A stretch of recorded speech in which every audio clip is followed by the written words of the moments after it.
And Zer's selling part of his armor. Is he? Ooh. Anything He is. exciting? No.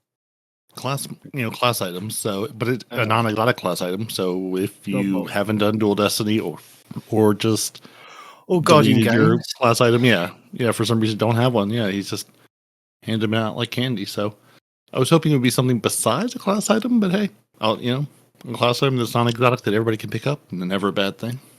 Right before they redo all the armor and make all this pointless anyway. Shh. We don't tell people. I mean, no, they would never do that to us. Don't know what you're talking about. No. So, morning, gents. Roll the titles. Great. Excellent. Let's get to it. So, welcome to Two Titans and a Hunter, a Destiny 2 podcast. Dedicated in bringing you all the latest information, news, and opinions. This is the best show for new and veteran Guardians alike, where we share tips, tricks, and tools to help you succeed and enjoy playing even more. So with all that said, let me hand you over to your hosts, the Triumph Hunting Titan Night Demon, the pink-panted pansy Peroty, and your Hunter Master Ranger, Mr. No One Respawns in Real Life! All right, well, Respawn's going to speedrun the episode, so take it away, Respawn. I'm going to sit back and listen. There's a TWAB. The TWAB says things. Peroty's got a report that says things are broken. Turns out things are, in fact, still broken. There's a new game out called Marathon. Everybody loves it except Night Demon. And that's it. Thanks for joining, and see you all next week. Is it out? No, the closed alpha it's on is the out. Yeah, and the NDA is lifted so people can talk about the closed alpha. Oh, is this the closed alpha that you can only play when you're in a certain country? Probably. Yeah, I think so. I'm going to say at least 1/3 of us have not looked. Well, probably 2/3 of us have not even looked at all about anything involving it. No, I looked. I watched. There was a thing. There was a thing. I watched it. Oh yeah. No. I mean, I watched it too, but like, you didn't go racing to the Discord and do whatever you had to do to sign up for the thing you can't sign up for and aren't interested in playing anyway. Well, I look. Or don't get me wrong. I know last week is the FOMO hitting. You're sitting here going, "But I could have things." No. See, the thing is, right. Let me just clarify this thing, right. I've got nothing against Marathon at all. I wish it all the best.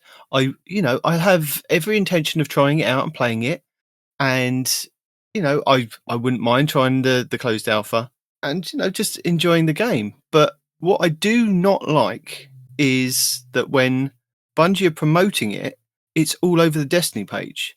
Now I get that we snuck it into the TWAB last week, but then after the reveal, there was the reveal stuff on the Destiny page, and I'm like, surely you've created two different pages. If I go to the Bungie... That's why it's called a TWAB, This Week in Bungie. No, I'm not everything talking... in the same place. I'm not talking about a TWAB. Oh, yeah.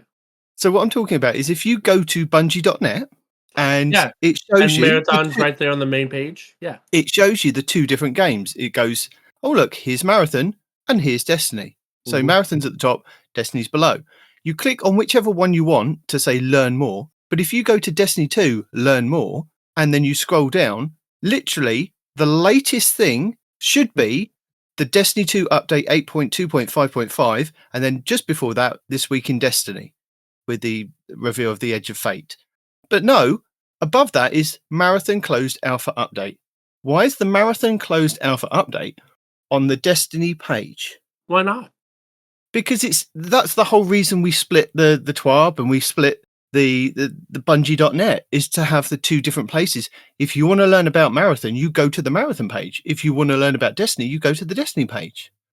Or you can go to the Bungie page and see both. Because when we redid our website, we didn't take this into account, apparently. Because if I go to the Marathon page and learn more, and I scroll down, I can see that, but I don't see any Destiny news on there. Oh my. What's it?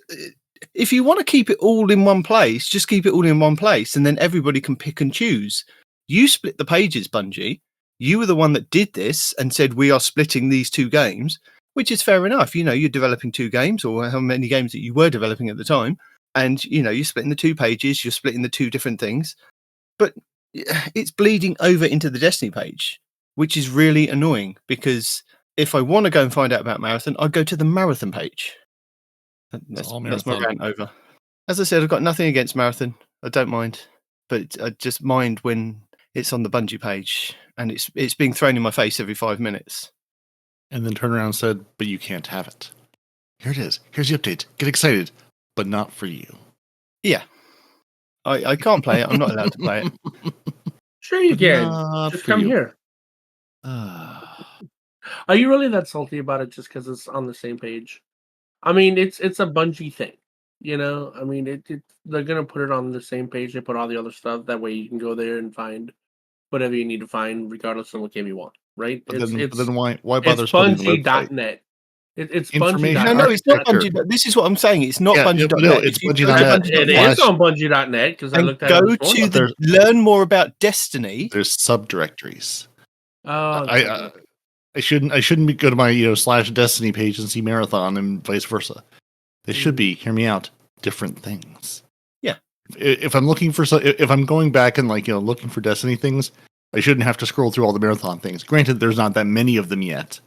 But when they start, I assume start doing some sort of TWAB weekly updates about Marathon and all the bug fixes and patches there, I would really like you to sort those out, so I'm not having to scroll through all of that thing. All of those when I'm trying to go back and find, a TWAB from a couple weeks ago going, I don't need to go back 17 pages because you put it all together. If I go to somewhere like Bethesda and I'm looking for, say, Doom, I'm looking at Doom stuff, and then it just keeps popping up Indiana Jones. And I'm like, yeah, I like the game Indiana Jones and the Great Circle. Fine. I'm going to play it. I've played it. It's really good. But if I'm looking up Doom stuff on the Doom part of the page, I don't need to know about Indiana Jones. If I want to know about Indiana Jones, I'll go to the Indiana Jones section on the Bethesda page. Bethesda, if you go to the actual Bethesda page. Just for me, can you say Doom again? Doom. You didn't have it like the other times. You're like Doom, like you were really emphasizing it, and I felt the passion. And now you're just like Doom. Same with Fallout. If you were looking up stuff with Fallout, you wouldn't expect to see stuff about Doom or Indiana Jones and the Great Circle. Not so much. No. Yeah, I was happy to see that Bungie did spin up, new accounts for Marathon stuff this week, so it's not everything coming through all of the Bungie social accounts they have. It's like we don't need to see all of those things. Especially those of us who try to sort through them and look for information don't need to see all of those things. and then they revamped the accounts and renamed them. Gone. Now you've changed this over. Now I have to reset up automations that I have, which is fine. But hey, at least they sort of clarified. Hey, here's what we're going to have here, because we'll see if they stick to it. But it sort of feels like just follow everything, because you never know where they're going to post things to which account or which ones they're going to cross post. So all just of follow the them all things and hope for the everywhere best. all the time. There you go. Pretty much, yeah. That's definitely how it's felt. Just follow everything, because you don't know if it's going to be Destiny the game, you don't know if it's going to be Destiny 2 team, might be Bungie help, now Bungie server status, or it could be none of the above, and just someone tweeting from their personal account and going, oh hey, we're going to put it over here because for funsies. So good morning, welcome back to our Destiny show, where we talk about everything that annoys us in the world relating to Destiny. And some things that are not Destiny related at all. No, I mean, I know we joked about it when they did spin up Marathon. We said, "Oh, are we going to be a Marathon and Destiny podcast?" And we were like, "Well, let's just see." But there's no kind of information about Marathon apart from the stuff that they keep putting in the TWAB, which we do cover. Tell me how you really feel about the whole situation, though. Don't hold back this time. No, I won't. But there's nothing to really cover with Marathon at the moment apart from what they'd already kind of done. And they had the live stream. I watched half of it. It was interesting. Dude said half. Well, I didn't watch the live stream live. I pulled it up after the fact, and it was because they put the Twitch replay up, and it was 3 hours long. I was like, I don't know if I need 3 hours of Marathon, but the first hour or hour and a half was preview imagery or walking through the studios or something. There was no content there, so it was only about an hour or so, all said and done. I was like, so why did we have to have it up for so long? Was it just so everybody could? I don't even know if there was an emblem thing. Yeah, there was an emblem for watching that one. I figured there was. I was like, Was this so everybody could get their emblem? Just so if we run the stream for 3 hours, you will all get your emblem, hopefully, and we won't have to worry about dealing with all that.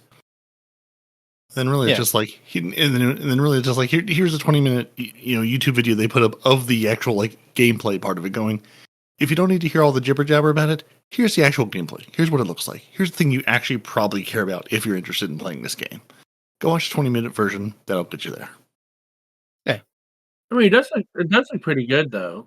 I mean, all things considered. Yeah. It looks interesting. It looks like a different take on extraction shooters. And, I mean, considering the only kind of extraction shooter that I've played is The Division to kind of compare it to, at the moment, I would still rather go and play The Division. The Division had that, I think, the real worldness of it, wandering around New York City and then being able to go into that dark zone was quite cool until you kind of met the other people in the dark zone, obviously.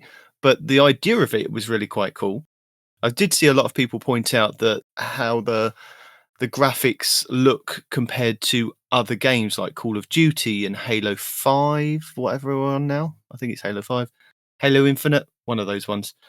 Look, I know it's an alpha, and that's all we've kind of got to see at the moment, but it does look night and day compared to those other games. But it does. Only time will tell.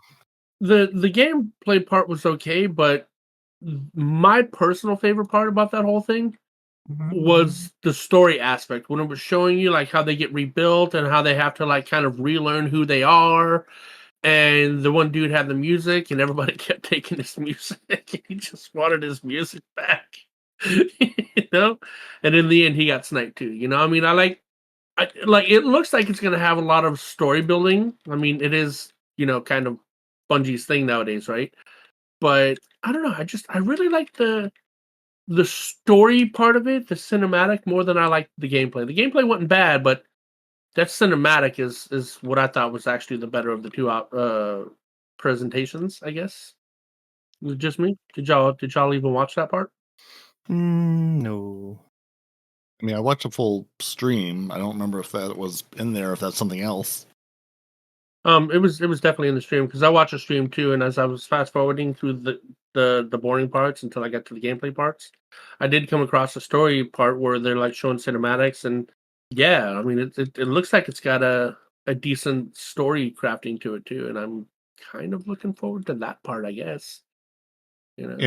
I mean, there definitely seems to be some good story, and I know Bife has been talking about, just looking at the lore of it and, begging people to, please help drag me through this because I want to experience the lore, but I am not an extraction shooter. So yeah, I mean, there should be some good story around it. I don't quite know how that would work. Again, like my experience with extraction shooters is the same as your all's.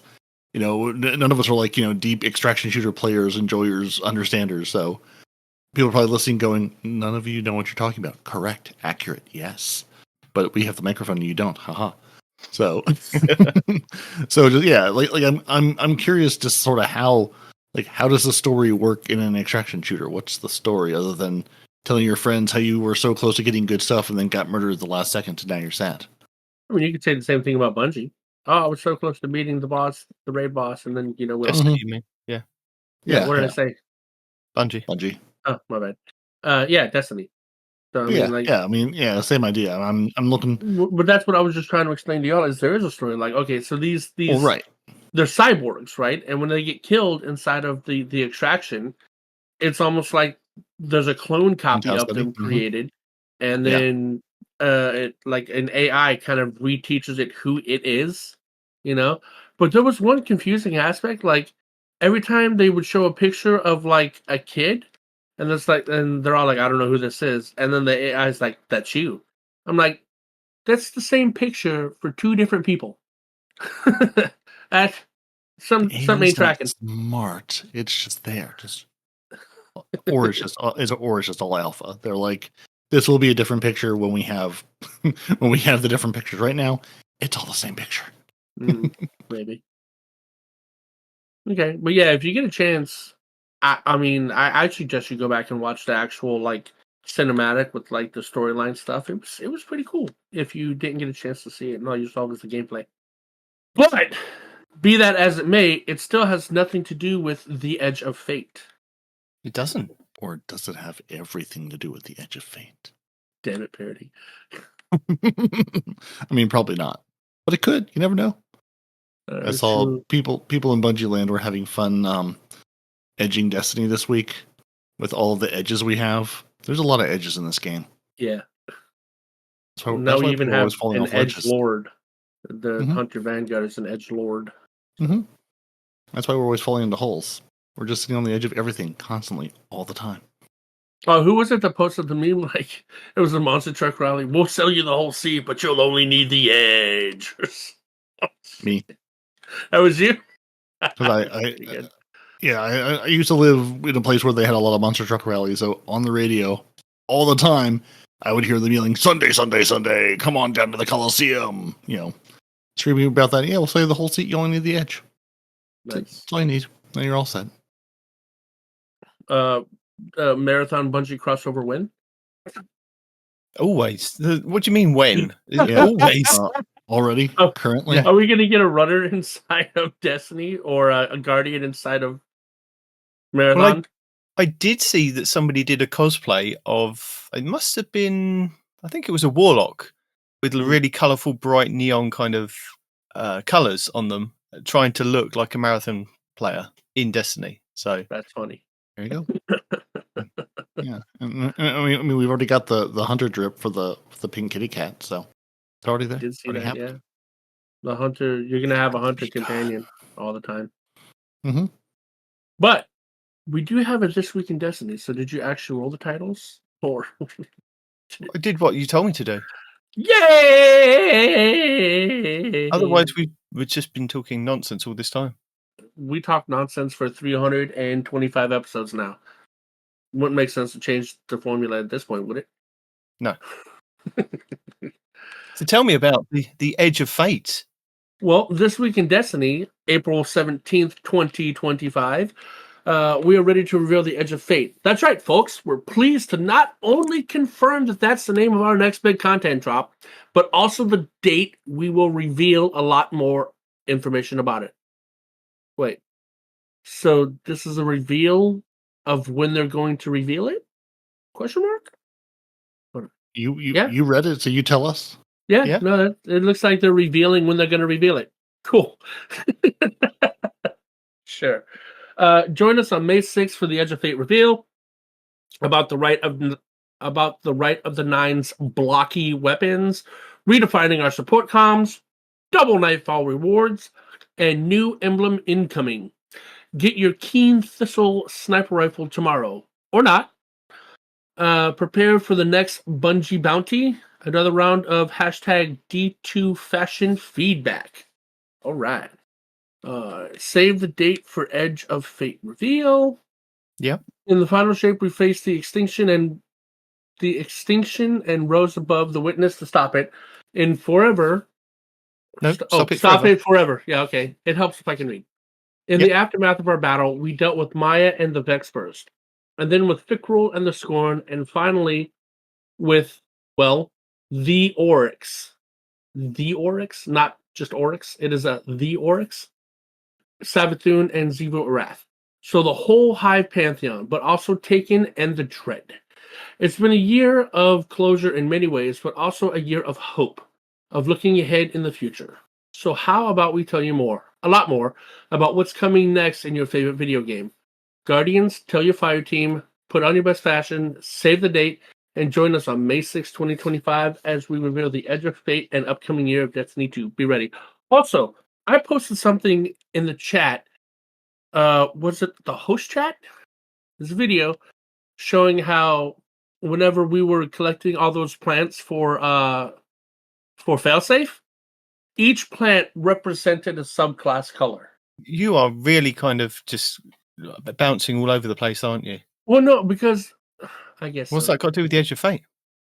Well, because we might be getting new subclass according to the video that I watched. I'm trying to find it so I can tell you what it is. I will tell you exactly the video that you watched. It's probably the Lucky 10p video this week that was circulating. I watched it on TikTok and then I actually found the video to put in the show notes for this week.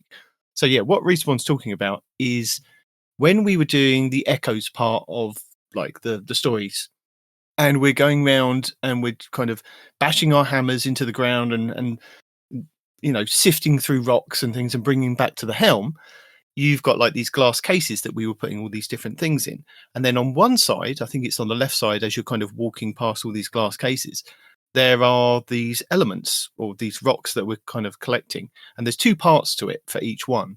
And the more rocks that you collect, the more chance that you get the higher up ones. And what people have now kind of thought is happening is that each rock corresponds to an element in the game. And there are 3 on each side of a middle one, which is supposedly meant to be our prismatic subclass.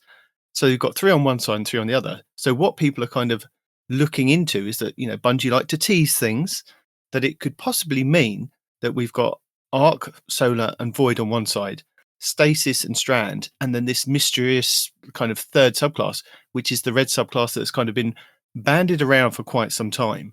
And yeah, that's what they're kind of looking at the moment, is that Bungie have kind of hidden this in plain sight for quite some time, and people have only kind of just realized this is what could possibly be coming with the Edge of Fate and what he said. Yeah. So that's why I was talking about it, because it might be coming up in the next expansion. That's why I brought it up. It might be. There was that leaked footage of a red subclass, and Bungie went, no. There's nothing to that. There's nothing to that. I mean, there might have been something to it for like the development of the Edge of Fate, or even further on, as like Apollo is meant to be like the Edge of Fate part of it, and Behemoth is the second part, which comes later on. So we may be getting it later on down the line. They might not reveal it at the Edge of Fate. They might not reveal it at all. But it just seems really suspicious that they've kind of got these rocks in the helm that correspond to the colors of the elements, and then this kind of third one for our third kind of darkness subclass, and they're all kind of leading to this big one in the middle, which is meant to be our prismatic. So yeah, I'll put the video from Lucky 10p in the show notes for anybody that kind of hasn't got access to Echoes or doesn't know what we're kind of talking about, can go and have a look at. Well, there you go. Regarding those blocky weapons, TLDR, basically, they wanted to keep them for the people that got the early access. Turns out they ran into some issues. So when Edge of Fate comes out, they're actually going to delete those blocky weapons. So they said you could keep them. Turns out, no, you can't. And because of this, they're going to give you 1,500 of whatever that season's currency is going to be, which will equate to about 3 runs, in their words, of a dungeon, right? So you know how in a dungeon you can get the Rite of the Nine activity. Yeah, that. So you know how you can get like 3 to 5 chests in a dungeon, the 3 normal chests plus the 2 secrets, right? So you can get anywhere between 9 and 15 drops of the dungeon with the currency they're going to give you. Just full stop. So, huzzah, that's good news. Get palindromes, get new emblems. Next week, the featured Nightfall will be Sunless Cell for the first time ever. So how about we celebrate that with double Nightfall rewards? The featured Adept reward will be the palindrome for the second time since its reprisal. So this feels like the perfect opportunity to get more rolls, or your first one if you haven't earned it. Also, as a matter of and to also master a new strike at its hardest difficulties. Blah. That actually sounds like a great idea. So how about we jump into Sunless Cell altogether? You can help your friends, clan mates, and Discord mates, and creators help their vast and amazing communities too. And what will everyone get for doing that? Primarily, good feelings for helping others. Rainbow sound effect. And the pride of achieving something, but also this awesome emblem called Break Free. Everyone who completes a Sunless Strike Nightfall, any difficulty from April 22nd after reset time until April 29th, before reset time, will get it. So they have it being shown on a Destiny character instead of by itself. And it almost looks like a burst of darkness from light with like some red capes all over it. I mean, it does look kind of cool, but I just don't know what it is. So maybe if you do the dungeon, that'll make more sense to you. Granting this one will require a bit of time on our side, as we need to collect the data of everyone that completes the Sunless Cell Nightfall from April 22nd, 10 a.m. Pacific time, to April 29th, 9:59 a.m. Pacific time. But once we have it, it will be yours.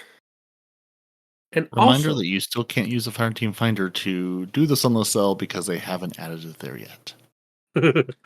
also specifically for you, Peroty, Mhm. get your Keen Thistle. If you jump into Trials of Osiris Yes. starting tomorrow or yesterday, as we record this, you'll get the new Keen Thistle sniper rifle. Remember that Trials has been going through a lot of changes since Heresy launched, so no need to get a flawless run anymore to earn the Adept reward. Just with a streak of 3 consecutive wins, you can earn them as a post-match reward, and when reaching the Lighthouse after earning 7 total wins. Stay focused, put on your favorite Crucible build, and make Saint and yourself very proud. Or just show up and they'll just hand them to you like candy, and then you'll delete a half dozen of them at least. Is that what happened to you? Have you been playing? Mhm. Well, yeah, while we're here talking about it, after the show last week, Peroty and I kind of got together to play some Trials because we've had kind of mixed experiences, that we'd like to say, in Trials over the last couple of weeks because we've been trialing it out ever since they've changed it for this episode. And, you know, we've gone in as 3s, we've gone in as 2s, and we've gone in solo. Now, from my experience, solo seems to be the best experience for anybody that wants to kind of get the weapons and kind of just go to the lighthouse, basically. Because what we found is playing trios and duos is that the matchmaking doesn't seem to recognize your skill level at all. It just goes, there's 2 of you, you're communicating, so you must be gods because we're going to put you up against other people that are way much better than you. And we're like, no, that's not us. So No, it must be. There's 2 of you. You're on a team together. You clearly are top ranked Trials players, and we're going to treat you as such. yeah, I think that's the issue. Is that they need to work on. I know they have been working on their skills, kind of like finding out how good somebody is and measuring them for solo. Absolutely brilliant. It's amazing. After I left you last week, Peroty, I went to work, came back, and people were watching stuff on the telly. So I kind of streamed it to my laptop, and I went to the lighthouse, and it only took about an hour. And I was like, "This is amazing." Sunday night, I did exactly the same thing. Went to the lighthouse, reset my card, went to the lighthouse again, and then Monday I did it again after we posted the show. I was like, "This is so much easier to kind of get 6 people of your own kind of skill level to fight against each other, and some of the games are really close and really enjoyable. And it was very rare that we kind of got steamrolled by the other team. Sometimes we did because the other team just kind of all clicked and they just knew what they were doing. But to be able to go to the lighthouse 3 consecutive nights was amazing. And then the last night that I was playing on the Monday night was really cool because I got up to 6 win streak in a row. I mean, this was even without the kind of cheese that was going on the other week. And I was on my 7th game and I was like, I know it's not going to give me 7 wins. It's not going to go, you've got a flawless thing. And it didn't. I then needed another couple of games to play to get that 7th win. But to get the 6 win streak after I think I got a 4 win streak on the Sunday night or the Saturday night, you know, and the loot was just kind of flowing and I still didn't get the hand cannon that I wanted. So I was like, oh, so annoying. I didn't get a normal version. I didn't get an adept version of it. So I'm still going to have to kind of play it even more. So that's quite cool. But I mean, what was your experience? Because we, as the 2 stack, it was all right. In some cases, we came up against some players that were our own skill level, but it was majority of we were getting stomped, wasn't it? Yeah, majority of it was absolutely not that at all. And I had the same experience. I was only able to play a couple more matches sort of after we parted ways. But yeah, just the experience is night and day of playing solo or playing on a team with anybody, whether it's one or 2. Just it seems like Bungie can match you if you're 6 randos walking into a room together. But if any 2 of you people are on a team together, they just have no idea what to do with that. They just look at the numbers and go, 2 and 2. Okay, so clearly these two and those two are of the same skill level when they are not even close. Like, it's almost like they're just looking at the numbers of people in the fire team. Like, not KD, not ELO, not any. I can't think of a single number that they could be using to go, yeah, no, these people are the same. These people should be in the same match with each other, because there's nothing. Because playing together, it was painful. We were getting beaten left, right, and center by people who were, very good. And it was basically a game of, which one of us does our 2-stack or the other 2-stack get the, 16 times flawless, unbroken, flawless emblem player to then carry us to victory or not. And it was basically whichever of those people had the better player won, or, the other 2-stack was just so much better than us, it doesn't even matter who their third player was. But yeah, then playing solo, it was just like, oh, we can count to 6 and we just have 6 people. And, I don't know if they use like the same matchmaking as competitive, because that I've also had, much better experiences with, again, going in solo, but way better experiences with it going, oh, we can do this. We understand matchmaking, single groups of people, we can count to 6 with single people and have it be competitive. But if you get to a team together, we lose our minds and go, I don't know, there's 6 of you, we'll do our best, but we don't know how to count when there's 2 or 3 involved.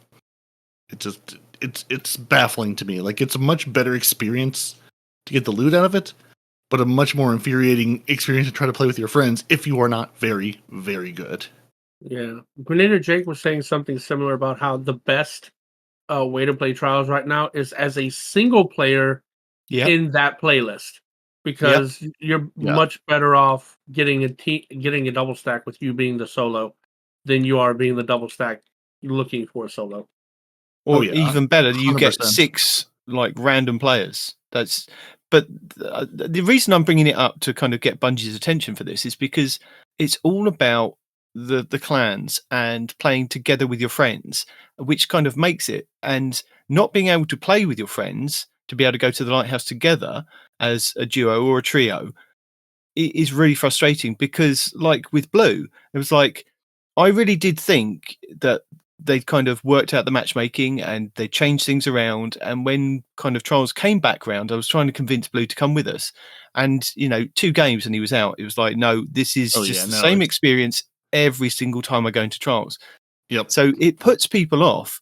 So he won't probably even touch going in solo and be able to kind of not be carried, but be able to kind of but just carry his own weight in a game against other people of his own kind of skill level. So it kind of turns people off of even doing the solo version of it, because their experience with the going in with their friends is still quite negative. I mean, you get stuff, but you don't. Yeah, but you get stuff, but unless you're specifically trying to get, unless there's a role you're hunting for, or you're just saying I need to get engrams, the experience of getting those is very poor. 100% very poor. If you're sitting going, I'm getting just the floor white with me every single match. Like, there's no part of this that's fun. It's I spawn in and I die, and there's legitimately nothing I could have done to prevent that death. Like, it's such a weird, like you're saying, it's such a weird disconnect between Bungie going, oh, well, play with your friends, go and have a good time.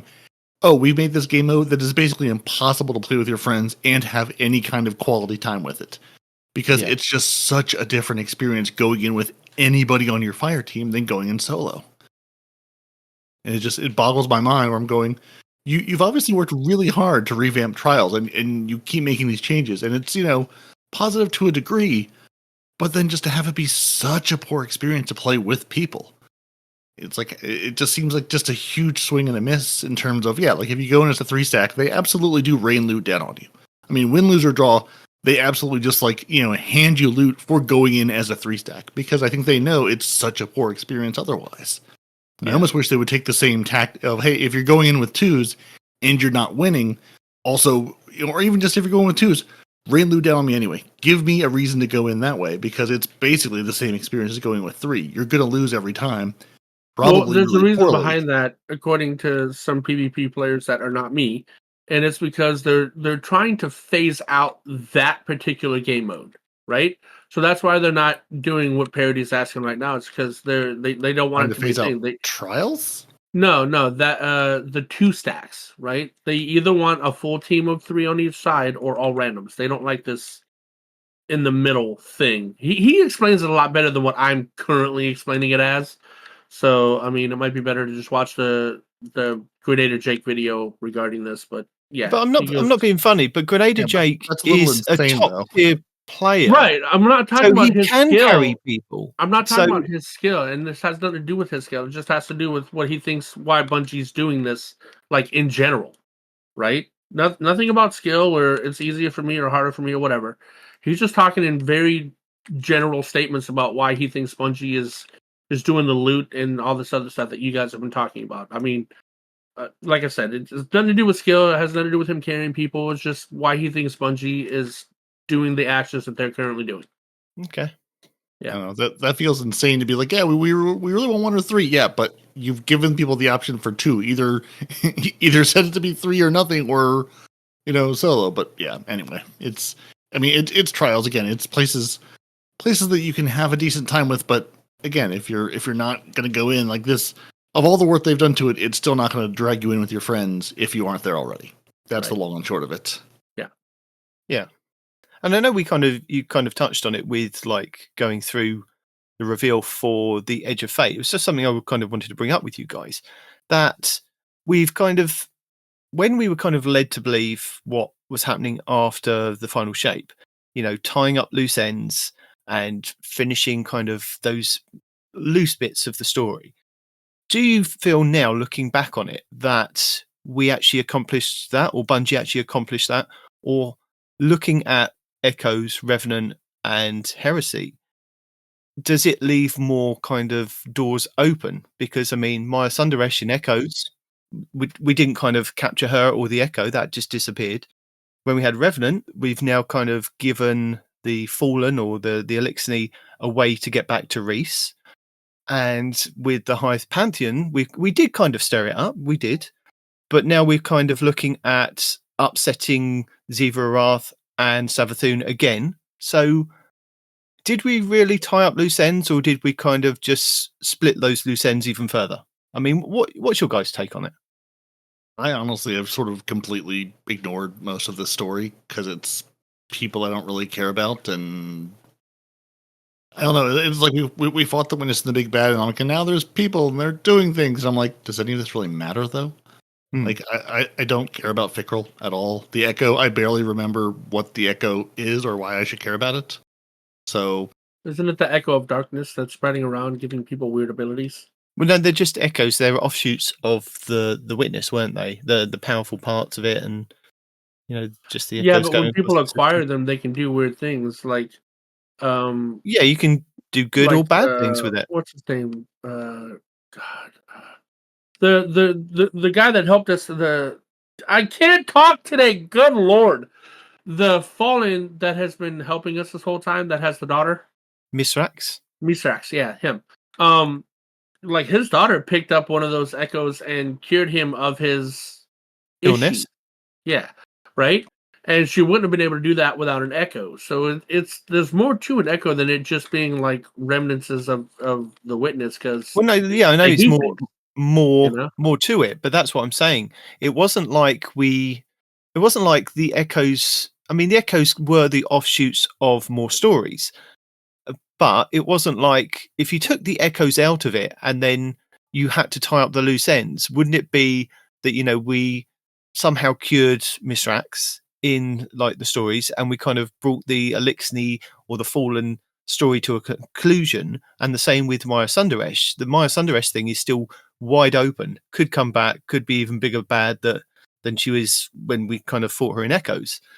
So I don't feel that we kind of tied up loose ends. Oryx was already dead. The Echo brought a kind of a remnant of him back, which was then had to kind of be nullified, which then kind of brought Ziva Arath to the forefront. We actually did kind of get to see what Ziva Arath looks like, and also upset Savathun, which has now kind of put her on, she's not happy with us anymore. So it's caused more problems for the Guardians after the fact than it kind of did tying up loose ends. I mean, that is kind of the point, right? To have us come back and play more. You I- know, you have to create I'm not conflict in order to saying have a reason to come back and resolve the conflict. I'm not saying that that's it's a bad thing. It's just that what we were sold as the Echoes were tying up loose ends of story beats that Oh, were kind of just hadn't kind of been resolved. So this would tide us over until kind of the next big expansion. I see. Yeah, and it's not actually tying up the loose ends. My bad. I misunderstood. It's made more kind of loose ends, to be honest, for me anyway. Yeah, more story to resolve or to get involved with, to care about. Going, what are this? I guess I mean, again, I haven't really just paid attention to the story a lot, but it just seemed like, what are the stakes here exactly on these minor characters? That Yeah, you did say that before, didn't you? yeah, I mean, again, but some of it is just I just have not really paid a lot of attention to it, because again, there's nothing to really hook me. There's nothing to make me care about Mithrax, completely. I'm like, why are we doing this? What do we care about? Like, it just, I don't know. There's no real hook for me to go, well, here's why this is important to me, and here's what it means. And I'm like, okay, we're gonna go over here and shoot these taken in the face now instead of those taken over there in the face. Yeah, and And the way Oryx they is were back for the selling. 90th time. Like, why? Oh man, I called that from the beginning about using that asset. Well, yeah, but just like, I mean, like, story wise, it's like, why is he back? Oh, there's a piece of him left, and but now we're gonna be friends. Like, okay, we've come so We're gonna be so long. friends. We're just gonna be friends with people now. Oh, I must have missed that. I'm still working on the storyline, but the part that I'm at in the storyline currently is he just said that he will like rip us away as a weapon or something like that. Like he didn't sound friendly at all. It sounded very threatening. So I guess the part that I haven't finished, he wants to be friendly with us or whatever, because where I'm at, he's I not. don't know. He's very threatening at the moment. I don't know. Again, I can't bring myself to care about Oryx. Sorry, Oryx. Again, Like you were killed a trillion times in a raid that we currently have access to, and I don't see you as a threat. I don't see and you as a before that character I should be raid, worried about. He himself has had 2 different raids, right? 2 or 3 different raids. Just him. No, just one raid. Just King's Fall. Yeah, Oryx is the big bad. It's like, yeah, you're back, and yeah, I don't know. I think that's what it got. Maybe, I mean, I've never been the biggest story person, but I've enjoyed like watching and reading the story and having other people help me understand these 10 trillion characters. Some days it really does feel like a giant soap opera of going, you remember this character that we showed you for like 5 minutes 6 seasons ago, and now we're going to bring back and make an important part, and you're going, who is this person? Why do I care about you? What do you have to do with any of this? And just trying to remember what all of that is, and then going, oh right, you're this person, and you're related to that person, and these are the events that happened when you were here last, and here's why I should care. I'm like, I'm just to go places and shoot people, and the story doesn't really have any bearing on that.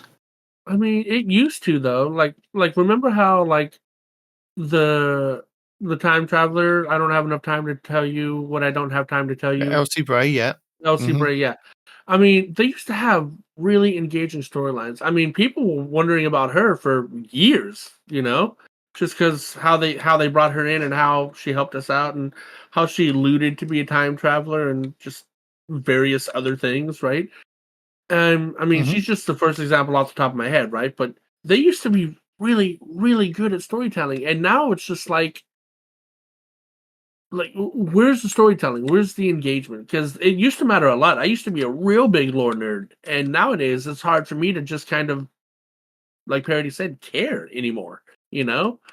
Like once you start reusing assets to this degree, it's just like, why? Well, like and like to be here, like the reusing assets part doesn't bother me at all. It's just I think it's just the lack of context. Like I need, I am not engaged enough in the inner workings of the Destiny story to remember all the details. I mean, obviously I remember who Oryx is, but like I just don't remember who all these people are and where they fit into this, decade-long story, or close to decade-long story if we're just counting Destiny 2. Like there's a ton of stuff here. I just need a little bit of context to be like, hey, when last we left our heroes, they were doing this. Like, I mean, like Mithrax and Fickrel, I remember we fought them before, but like, why? Why do I care? What's what should make me be concerned about what this person's doing and how it fits into where we are now? I don't know. I mean, some of this is admittedly my own fault for going. I would really like you to give me the story in a linear fashion that I can, read or watch or follow along with, not in Destiny cutscenes and audio clips that may or may not be voiced by people. So I don't know. It's just, I think between the That's still going on. between the second, third tier characters we're dealing with, and just I've never loved Destiny storytelling the way they told the stories in, grimoire cards and then cutscenes and then voiceover lines. I'm going, just give it to me in a place where I can just have the whole story and enjoy it linearly like a story would. I don't know. I think just the combination of all that, before I was making more of an effort. Now I'm just like, none of this matters. If I know who we're fighting and why, it doesn't matter. I'm going to fight them anyway, either way. That was a lot of long ramble. So, no, all the ones we can say that the storyline isn't as engaging as it used to be.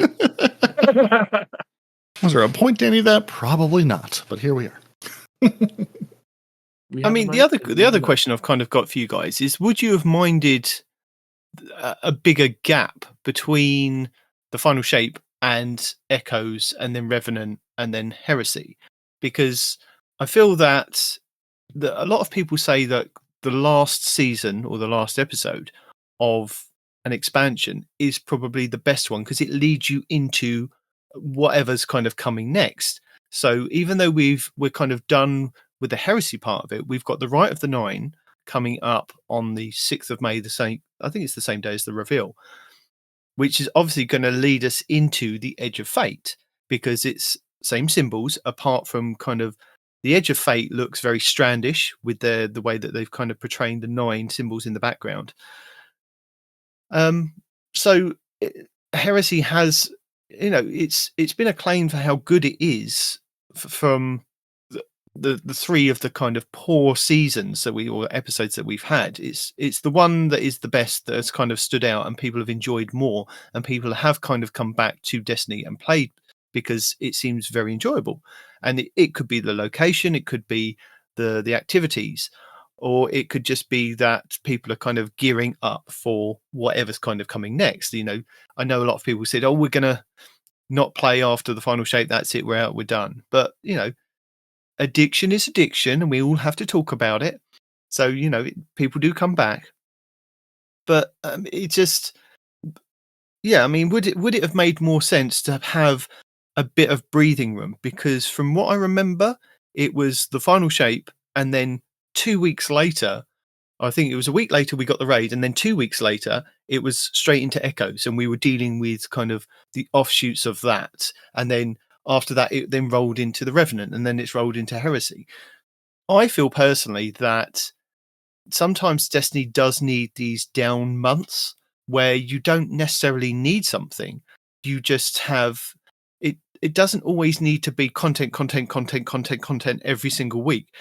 I mean, for an example, with the rotations that we've had with the Nightfalls, they changed them up. I believe it was Echoes when they changed them up, because they were going to kind of 9 weeks or 9. No, they said they were going to have 9 Grandmasters in an episode. So we ended up having 3 for the first 3 weeks, and then those 3 would then be repeated for the next 3 weeks, and then you wouldn't get the next batch of 3 until week 7, 8, and 9, and then 7, 8, and 9 would be repeated until 9 for 10, 11, and 12. And it's been that way since Echoes. Now, with this current season or episode, we've had Hypernet Current, Highest Battlegrounds Mars, Psyops Battlegrounds Cosmodrome. That was repeated for the next 3 weeks. Then we had Lake of Shadows, Psyops Battlegrounds Moon, and Scarlet Keep. So it should go Lake of Shadows, Psyops Battlegrounds Moon, and then Scarlet Keep. But because I think they're kind of driving the constant, you have to log in, you have to play, and we're going to give you double Nightfall rewards, we're going to give you the Sunless Cell Strike Grandmaster early, because they've completely forgot about the Scarlet Keep, because that should be the one that is up next week in the rotation, because that's what they've done for the last 2 episodes. And they've jumped ahead and gone, well, we need something in between, because if we go, oh, we're throwing the Sunless Cell Strike, and then the week after that, you've got Iron Banner again. So, and then the week after that, that's when you have the big reveal. That's when you have Rite of Nine. So they're trying to keep people logging in every single week. And what I'm saying to them is, you don't need to do that. Just let us have weeks that we don't have to log in. We don't have to, unless we really want to. We want to kind of do something and we want to catch up with something. There's plenty of stuff in the game. And I think if they'd have had a break between the final shape and starting of the Echoes, I think that would have given a bit more breathing room the other end to then go into the Rite of Nine and the development of the Edge of Fate, or the Apollo and Behemoth kind of thing.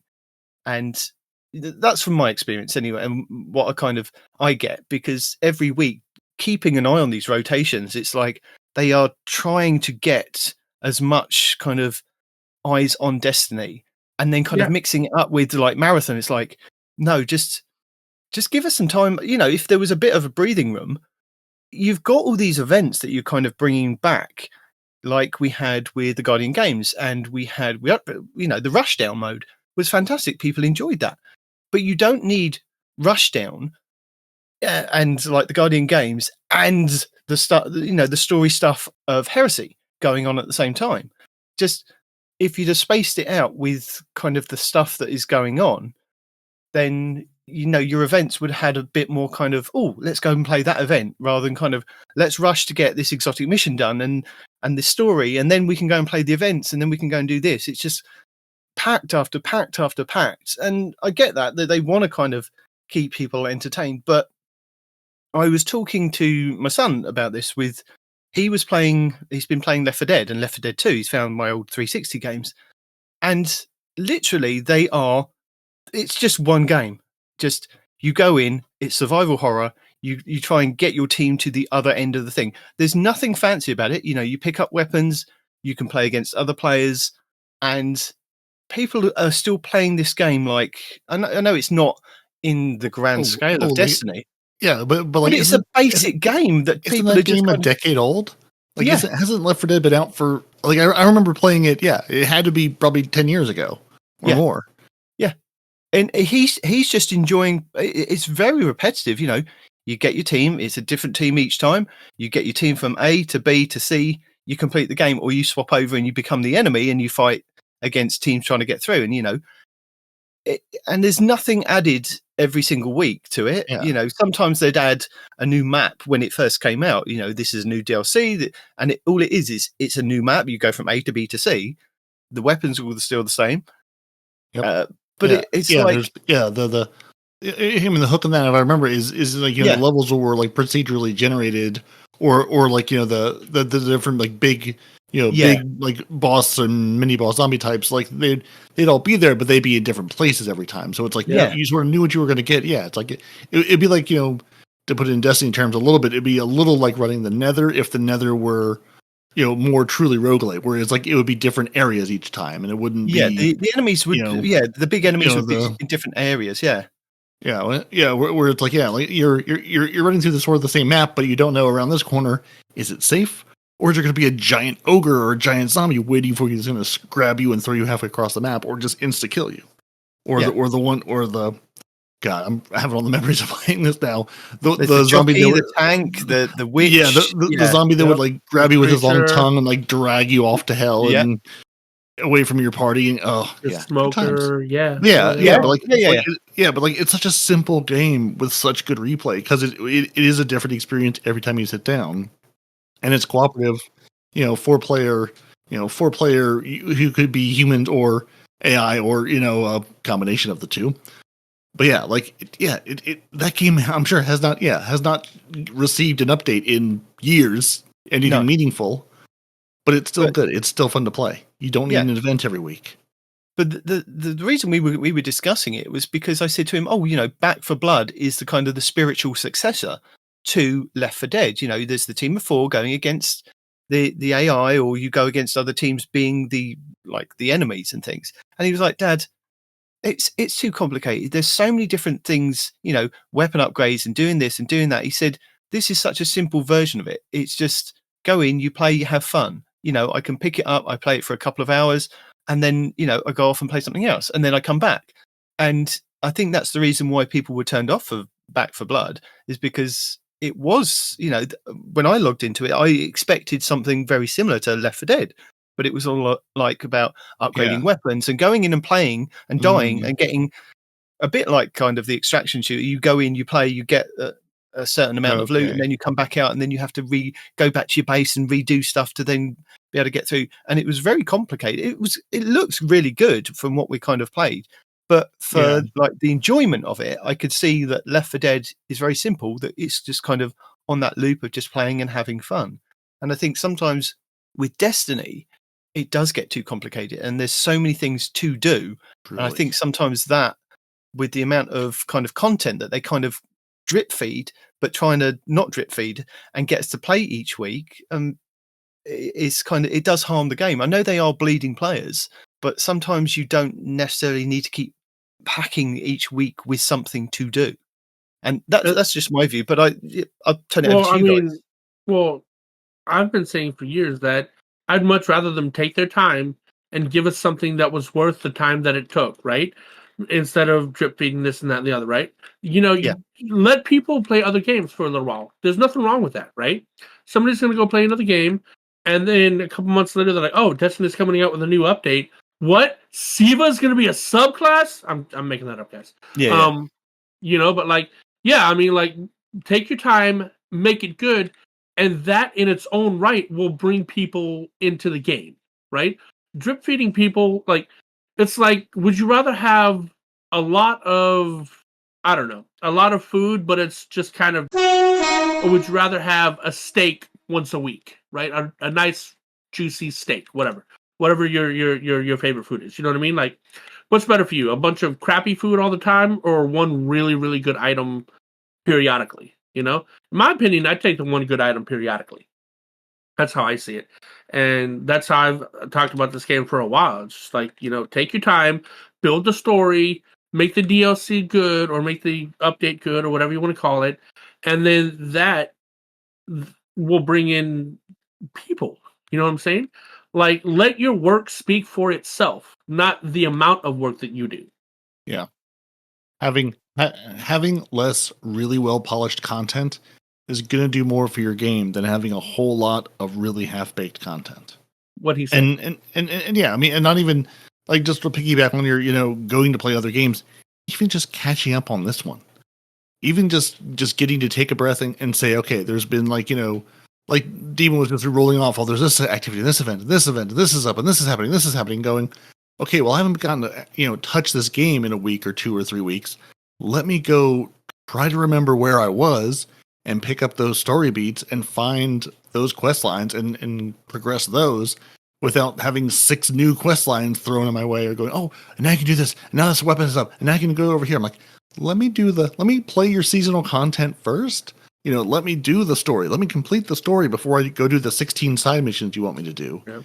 And it's actually detrimental too, because remember that one week where they had like 3 things happen all at once? We're like, bruh. That feels like every week. Again, I have not been able to play it all this week.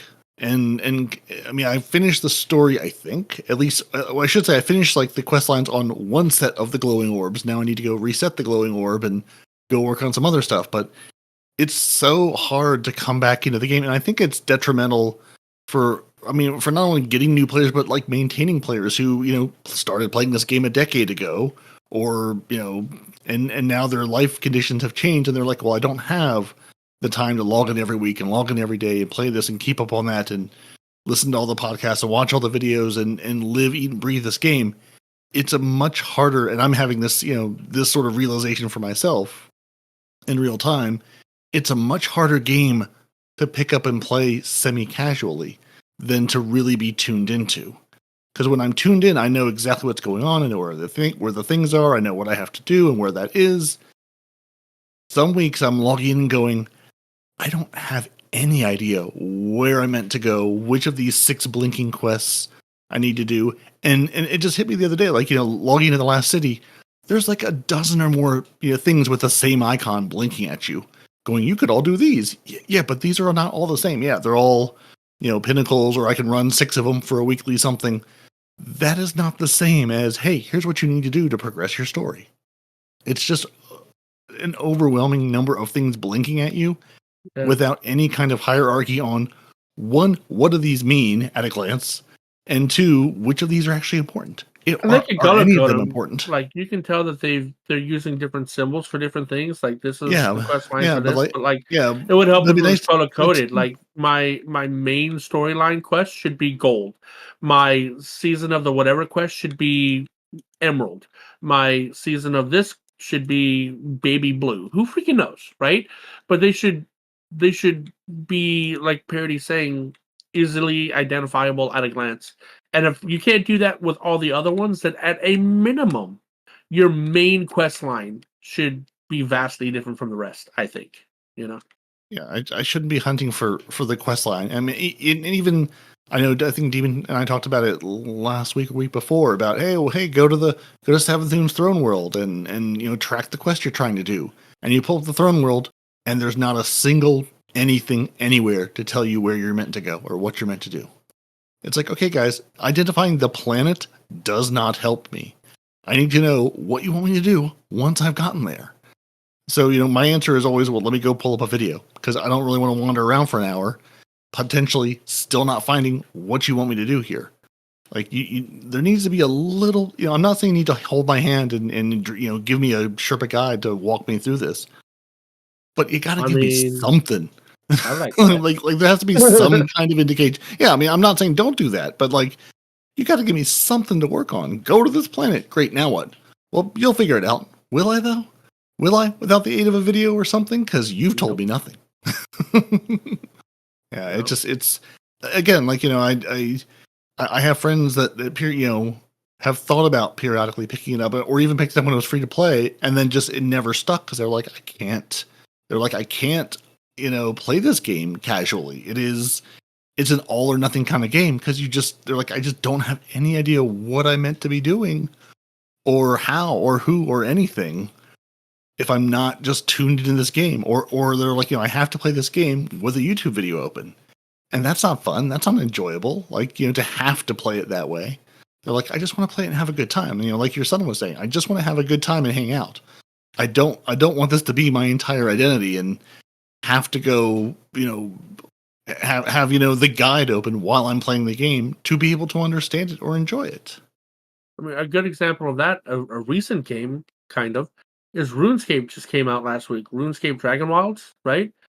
And just every few minutes here and there, I jump on, I'll do a couple of quests, and I'll hop off. And it's not like you're being flooded with all this other stuff that Destiny would be doing, It's very simplistic. You can go in, you can start to build your house, or you can, go kill an ogre or whatever, and then you can leave it at that, because you're not going to miss out on anything by taking time to do other things, So that's what I've been playing this week whenever I'm in between Destiny runs, where I don't have enough time to play Destiny, Yeah, yeah. You can go in, you can make progress on the game, and you can leave. And that's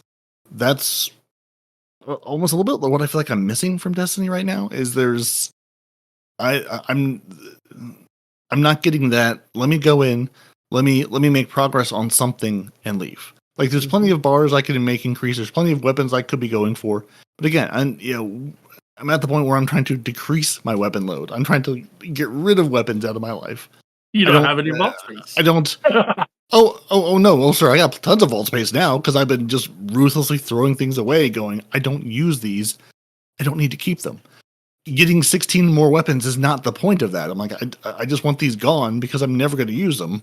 Let me, the weapon hunt right now is not my motivation. So I need to find that new motivation of, what am I going for? What am I looking for? And sometimes, it's playing with friends. For the friendly experience. Yeah, exactly. Yeah, and having a good time. But again, just my lack of playtime and weird playtimes doesn't really contribute to that. So it's like, okay, well, why am I here? What am I looking for? And how long is it going to take me to figure out, I want to stay up with the story, because I got way behind in the first act, whatever, with all the stupid tonics, and still haven't finished some of that. And I'm like, I'm just not going to because it doesn't matter. It doesn't mean anything. But I like being up with the story, and I like having things current. But it's such a ridiculous grind to go get those stupid tonics, and at the end of the day, none of it matters. It's not like I need to have any of these. I'm just like, I don't know. I'm looking for my motivation right now and trying to figure out what's the thing that's going to pull me in, and which will be Iron Banner or something else. You know, You sound like an when actor. that comes up again. What is my motivation? Yeah. You know, I'm sitting looking at the Xbox, going, well, I enjoy Destiny, but what am I enjoying right now? And that's sort of kind of where I'm at. But I mean, how are you guys feeling about the Edge of Fate? Is this? I mean, I know we're kind of. I don't really know much addicts. about it yet. Well, no, I know we don't know much about it. Do but is I it get to beat intriguing? up on Xur? I just want to beat up on Xur because the Reckoning is going to come back. It's going to be amazing.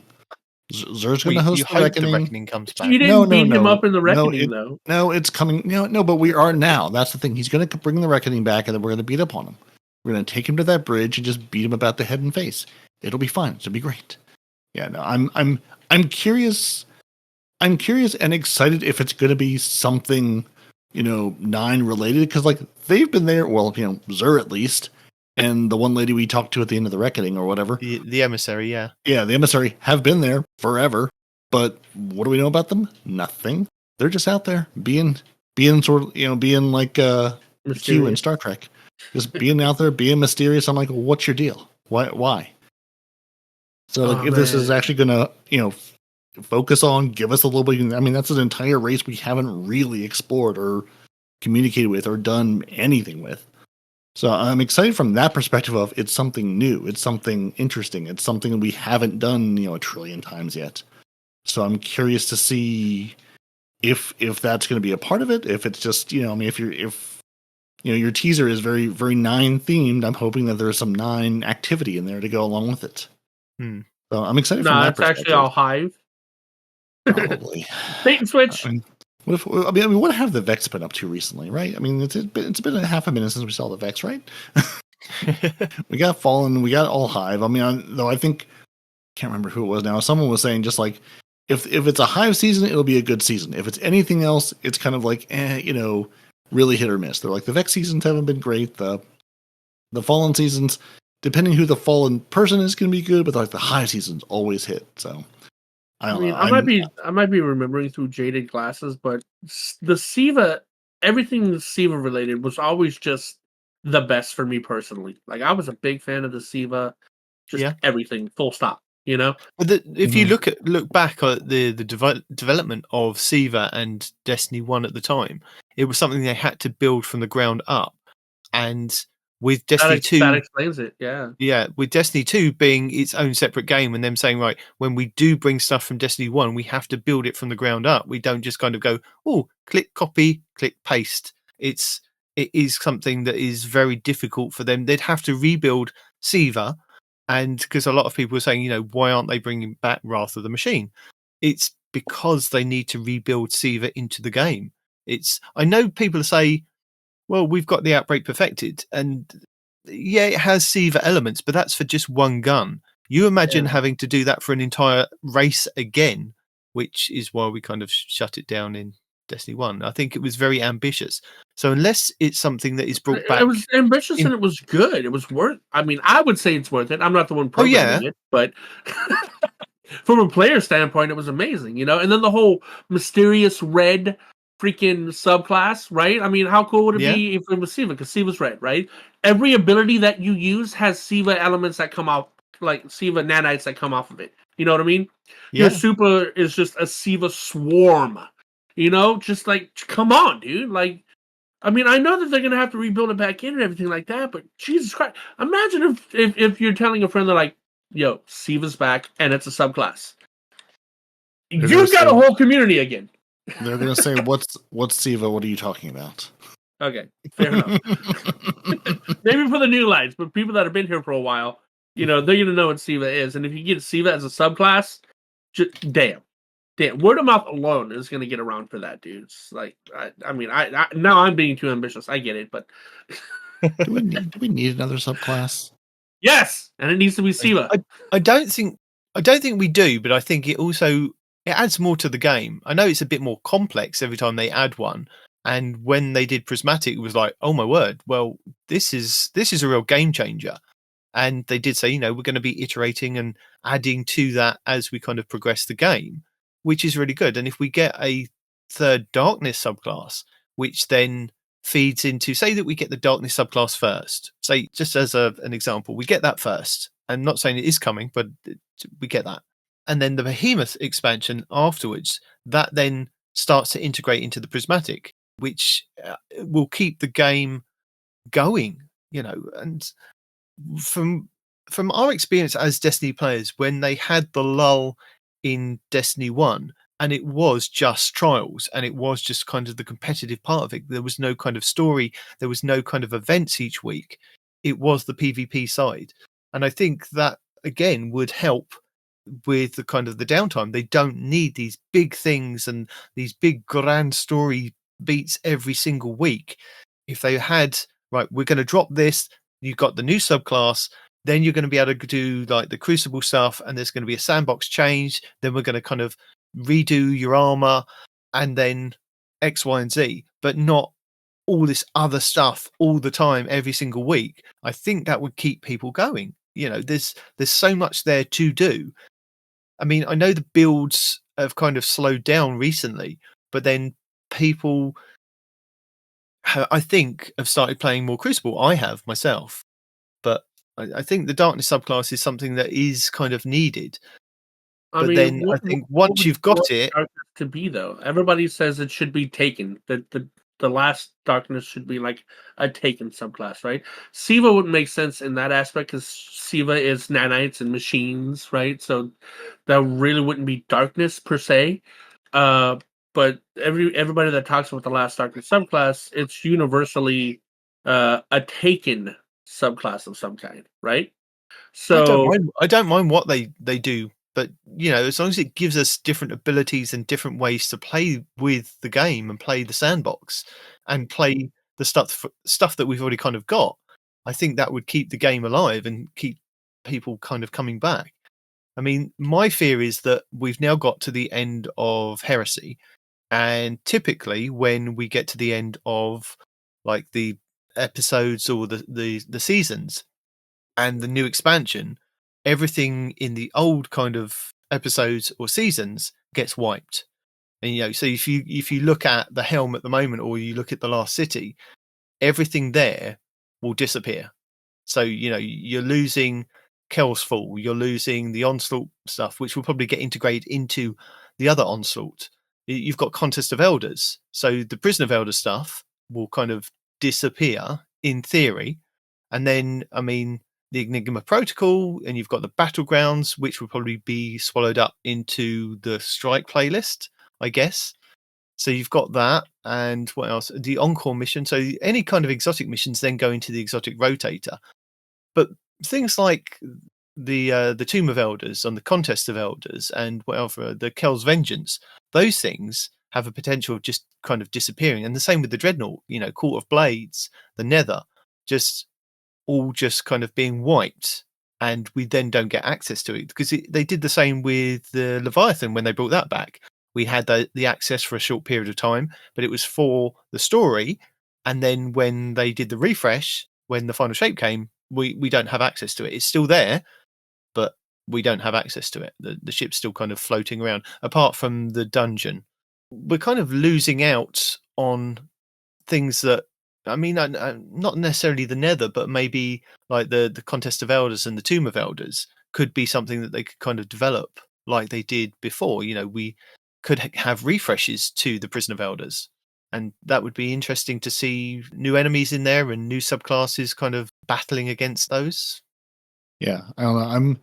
And again, maybe just because I haven't enjoyed this batch of seasons as much. I mean, the Nether I'm really enjoying because it's got the replay value. Because I can just go in and even just roam through the Nether for a while. But like the Court of Blades and the new Prison of Elders, like it was fine, but like it wasn't.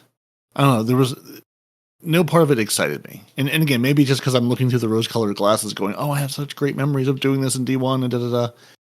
I don't know, it just didn't really grab me. I don't know if it was the modifiers just didn't hit in the same way, or the having to run.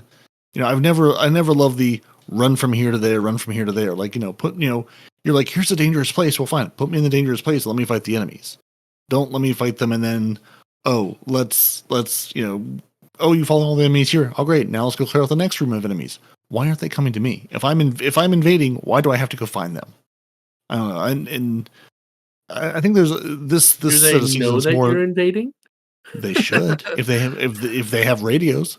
But I think this season more than most, I'm sort of just ready for a lot of that to be sort of cleared away, because it's nothing I'm going to miss. It's nothing I'm going to go, oh, I'm going to miss. No, I'm going to maybe remember you were in the game, but maybe not, honestly.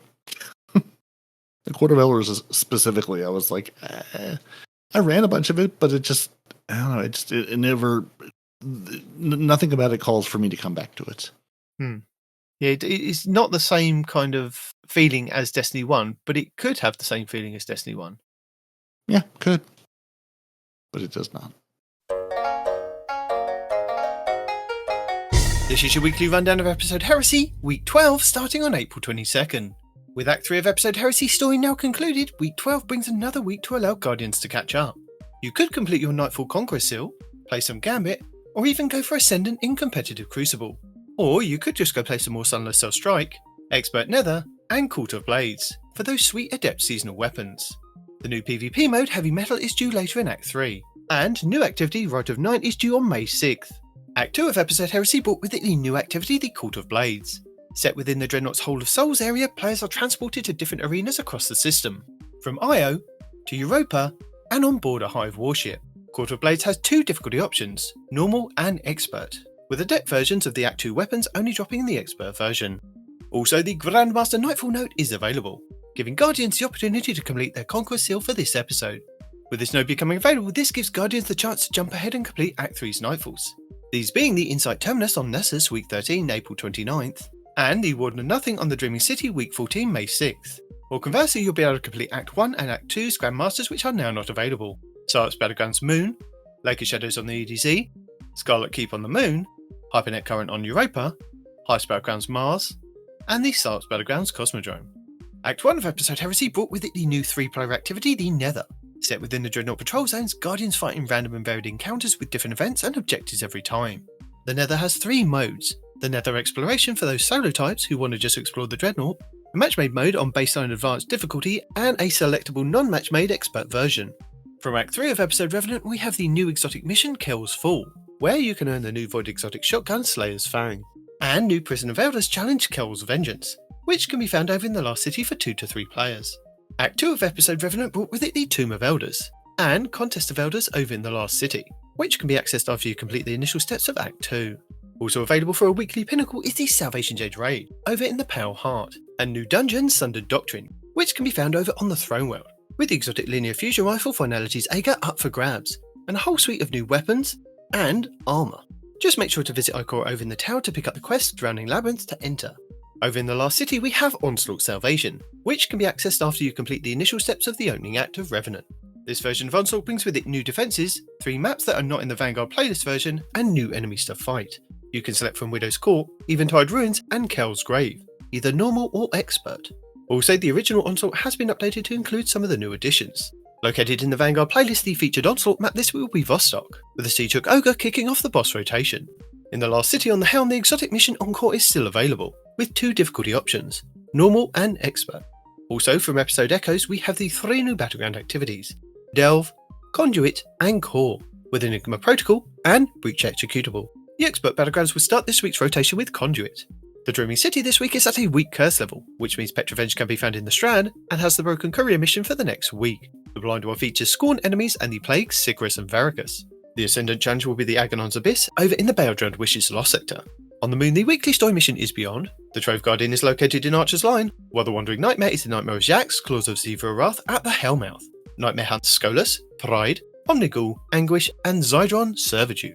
The Altars of Sorrow will start this week's rotation with the Nightmare of Tanix and the Apostate Sniper. On Europa this week, Corridis the Dark Priestess will be the Empire Hunt, Eventide Ruins will be the Eclipse Zone, and the Exo Challenge will be Survival. Days of Eternity expert difficulty rounds are Kabul, Taken, and Crota. The Scatterhorn armor set and the Wild Hunt armor set will be available in Days of Eternity with Weapon Set 1, Arsenic Bite 4B, Blasper 2, Corsair's Wrath, Deafening Whisper, Dire Promise, Enigma's Draw, Escape Velocity, Giant 7 Rifle, Friction Fire, Royal Chase, True Prophecy, and Timeline's Vertex. The Witch Queen Weekly Story mission is The Cunning, Altar of Reflections Catalyst, and Altar of Reflections Pact. The Wellspring activity will start the week on Defense, with a Void Sniper, Father Sin, and Zurich Scorn Raider as the boss.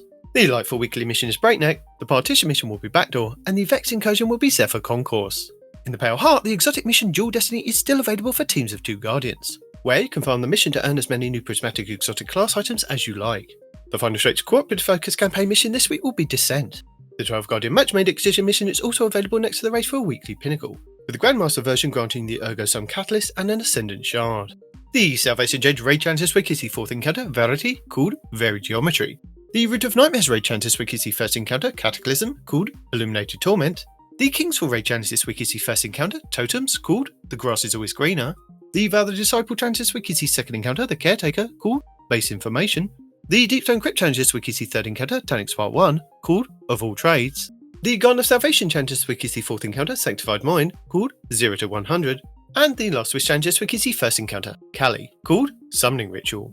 Featured Pinnacle Raid 1 will be Crota's End over in the Legends tab. And Featured Pinnacle Raid 2 will be the Vault of Glass, also in the Legends tab, with all challenges available for all encounters. With the exotic auto rifle Necrochasm being farmable from the final boss in Crota's End, and the exotic fusion rifle Vex Myth class from the final boss in Vault. Featured Pinnacle Dungeon 1 will be the Prophecy over in the Legends tab. And Featured Pinnacle Dungeon 2 will be the Warlord's Ruin over on the EDC. The exotic mission rotator will be Operation Seraph Shield, with the Revision Zero exotic pulse rifle being the main reward, the Season of the Seraph weapon set, and Ikelos weapon set, with the Warmind's Avatar armor set. The exotic missions, the Whisper and Zero Hour, will also be available in the Legends tab. This week's challenges are Expedited Violence, Power Trip, Superfluous, Subclass Synergy, and Total Corruption. Lost Sectors, Tuesday Aphelios Rest on the Dreaming City, Wednesday Chamber of Starlight on the Dreaming City, Thursday Hydroponics Delta on Neptune, Friday Gilded Precept on Neptune, Saturday Thrillerdrome on Neptune, Sunday The Broken Deep in the Pale Heart, and Monday The Blooming Deep in the Pale Heart. The Grandmaster Nightfalls continue this week with our 12th featured Nightfall, which will see us face off against a Buckhole in the reprised Destiny 1 strike, the Sunless Cell, with the Palindrome Hand Cannon being the featured adept weapon. The 6v6 playlist will be Control. The 6v6 quick play mode should be Mayhem. Countdown should be in the small team's quick play, and Hardware Mix could also be available, with Trials of Osiris at the weekend. This week we'll also see bonus Vanguard reputation and double Nightfall rewards available all week long. And as a reminder, the annual Moments of Triumph continue, with a collection of 33 challenges celebrating everything you've been able to achieve in this past year. If you've been active, you'll likely already have some of these completed, which just gets you closer to the 26 you'll need to earn the 2024 seal and title.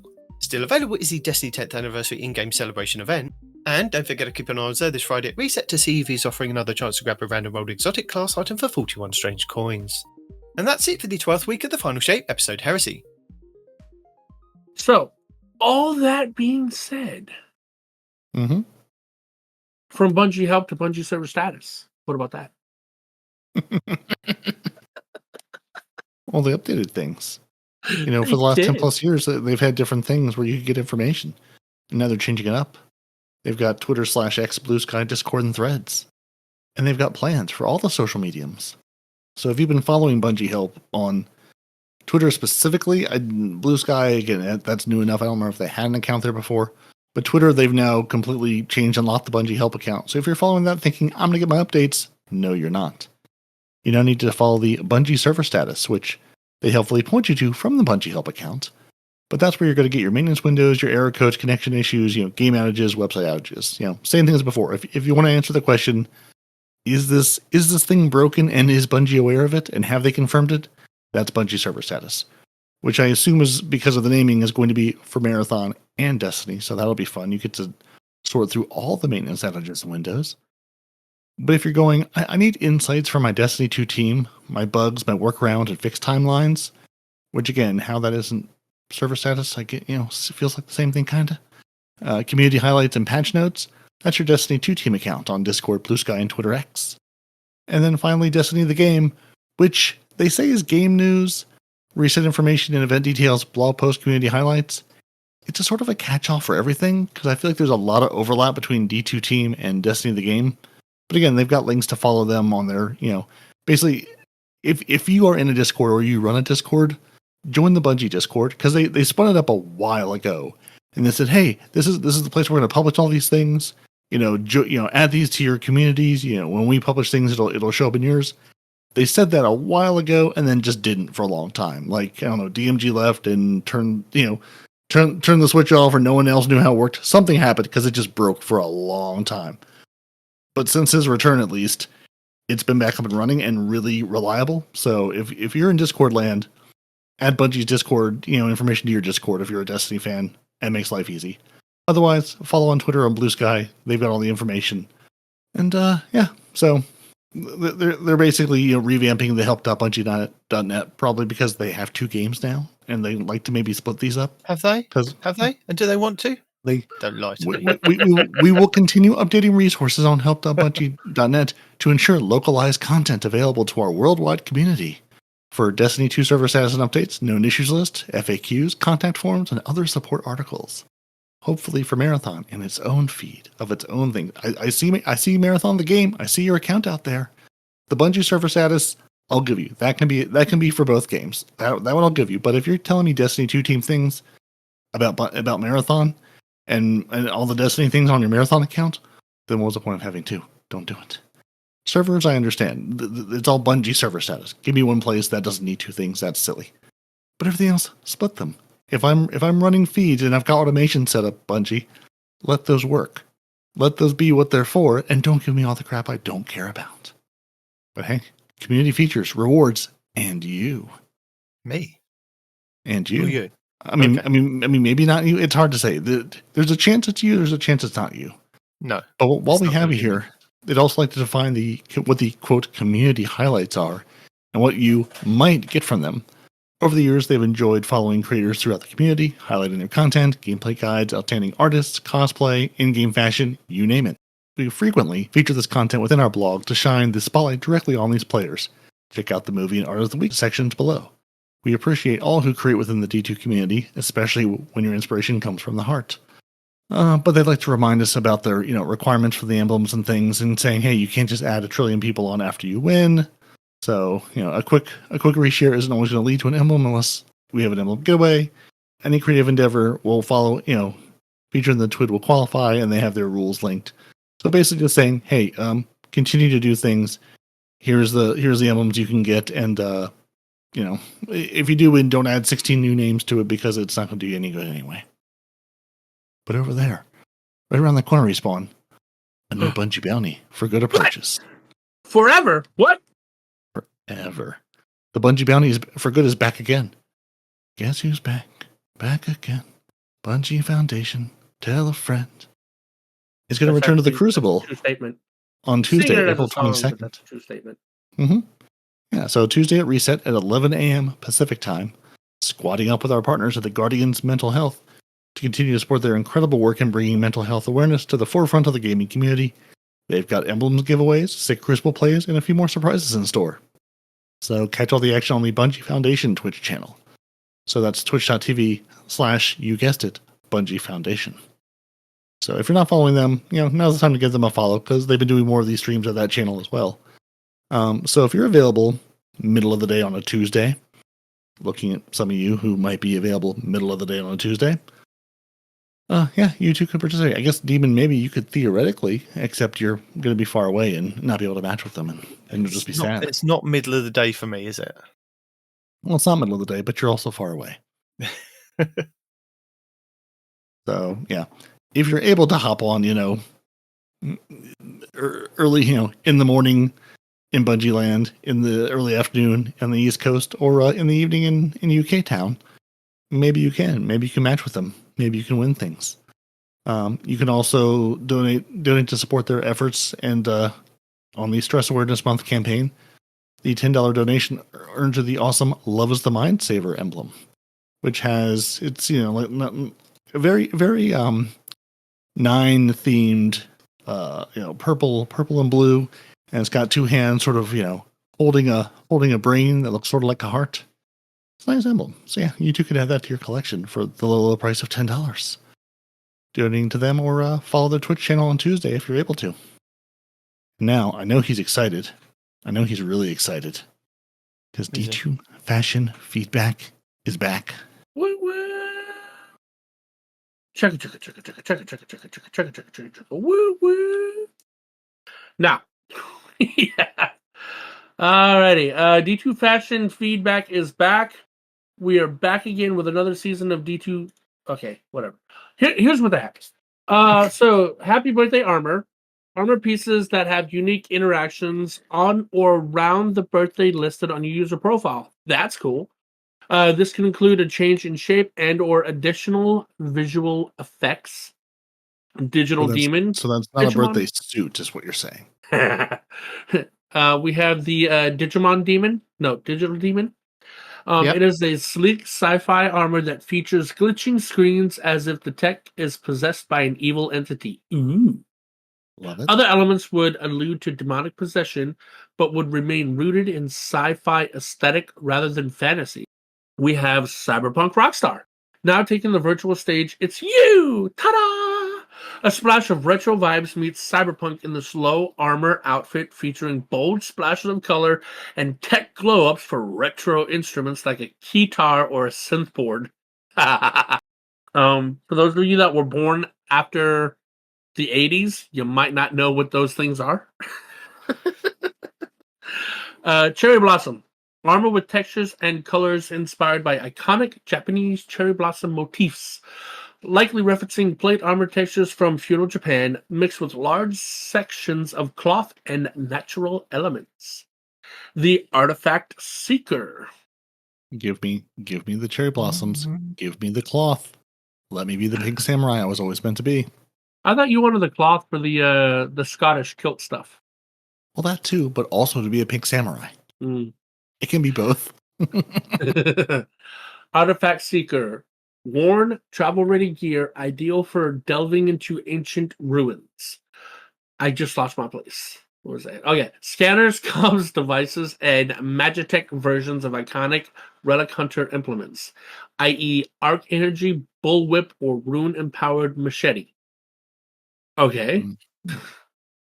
Safari Ranger. Tactical outfit ready for a safari trek. Features a mix of camouflage, leather, and brighter accents. Might include advanced optics, headgear, and a strong dislike for poachers. There we go. Prize Fight Gladiator. Gladiator from underground fighting pits of a dystopian future. Includes sponsorship graphics.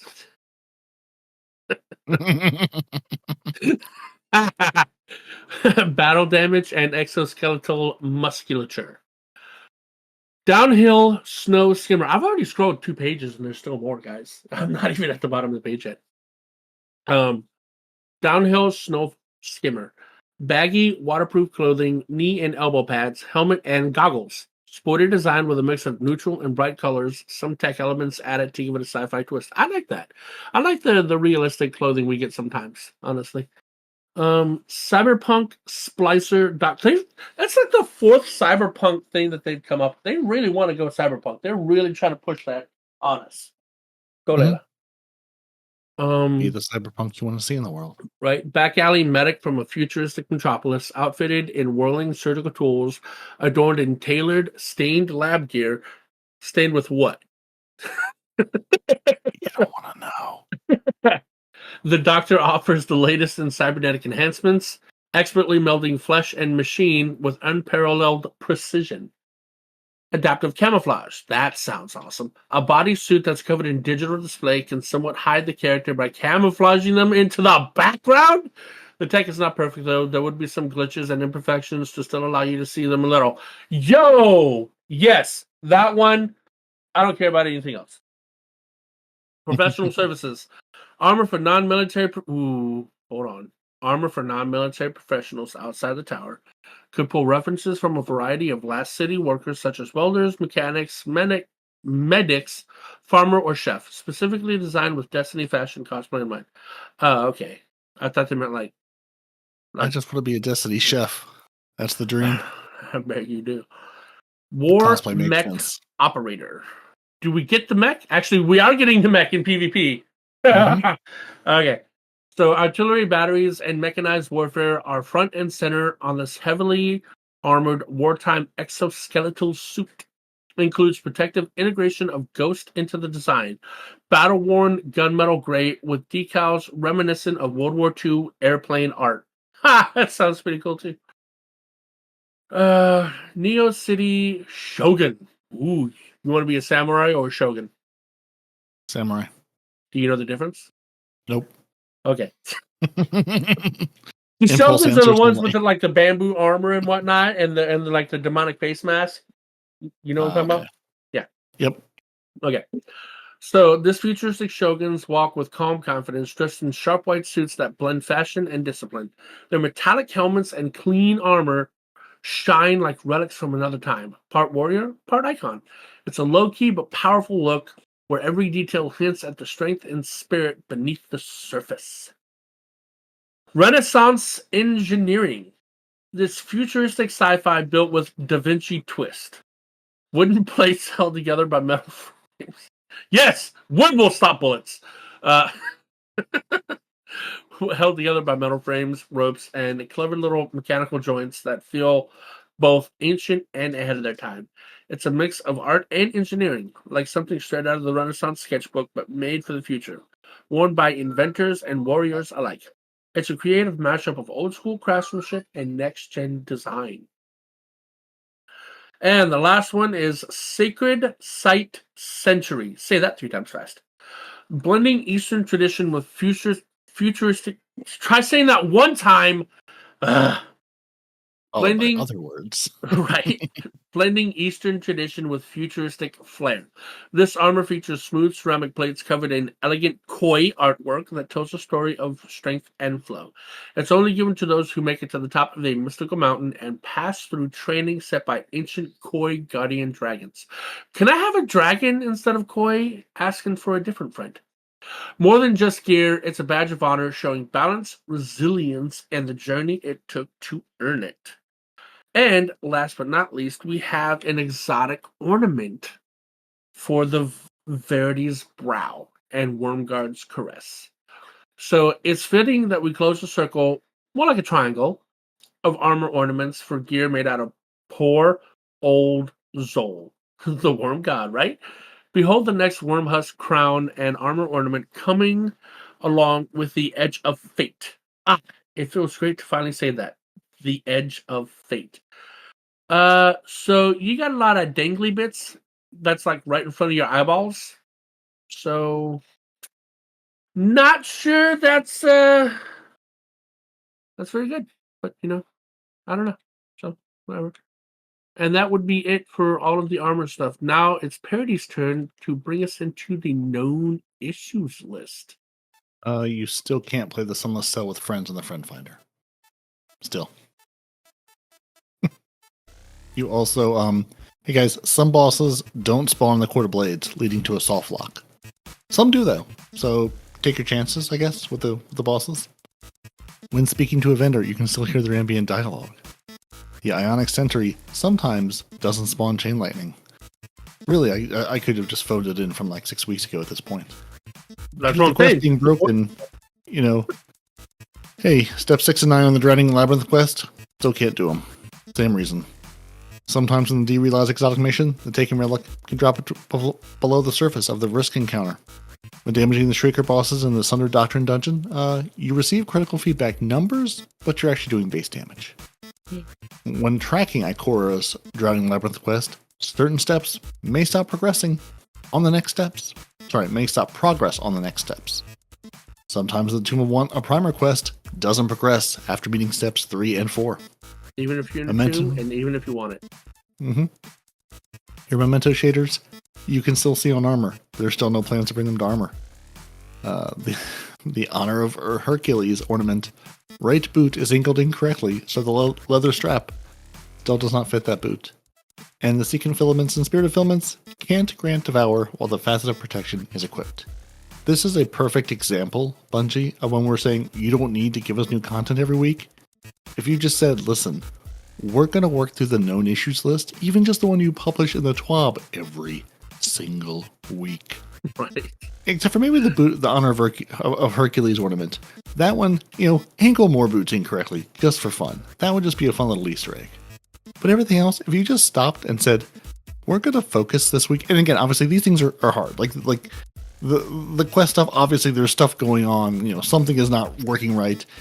It's not like you're just going, we just don't want to fix these things. Like there's obviously something going on where this needs, time, attention, resources to fix. Could we maybe work on those? And I'm not saying, they're not being worked on. Like I'm sure there's someone who has a to-do list item somewhere to say, hey, add the Sunless Cell, GM in the Fire Team Finder, and maybe that'll launch with the Sunless Cell and as a GM. I think you might be onto something. It's just the one guy doing it. But they have someone. Just one. but again, the vendor with the ambient dialogue gets a little irritating, but like it's not hurting the game. Like put that at the bottom of the list. But like the Onyx entry thing, all these quests, you're going, do the dungeon, do these quests, but you can't potentially, and there's no real way around them to get them done. It looks like, we don't need all the new content if you could just focus on fixing the big broken things. You're going, hey, you're going for a title, you're going for this, but you can't because it simply doesn't work. It would be nice. It would be nice to sit and focus on these issues, and not say, "Oh, we're going to push this new thing and add this new thing, and here's a new shiny thing for you to chase." Make the thing good that you have, and that will bring people back and keep us here by going, "I can play this content and be successful with it and have a good time with it," versus going, "Did this break, or am I doing it wrong, or is it both?" Or I can use my favorite just never know. Because the ionic traces are doing what they're supposed to do. Mm-hmm. It could be. But now we said that, I should give them credit. We got update 8.2.5.5 this week. So we did get some changes to the Court of Blades, responding to the feedback about the Lucent Hive weeks and the Expert Rotator having an out-of-band difficulty compared to the other factions. They've reduced the health on the Lucent Hive Guardian bosses. On Expert, the Lucent Hive Guardian bosses now have their super abilities disabled until they're below 33% health. So wail on them, then they'll pop their super. The Lucent Hive Guardian bosses on Expert difficulty. Sweet. In cases where multiple Lucent Hive Guardian bosses are present at once, only one gets its super ability re-enabled at a time. So they're not just going to all, panic pop their supers at one time.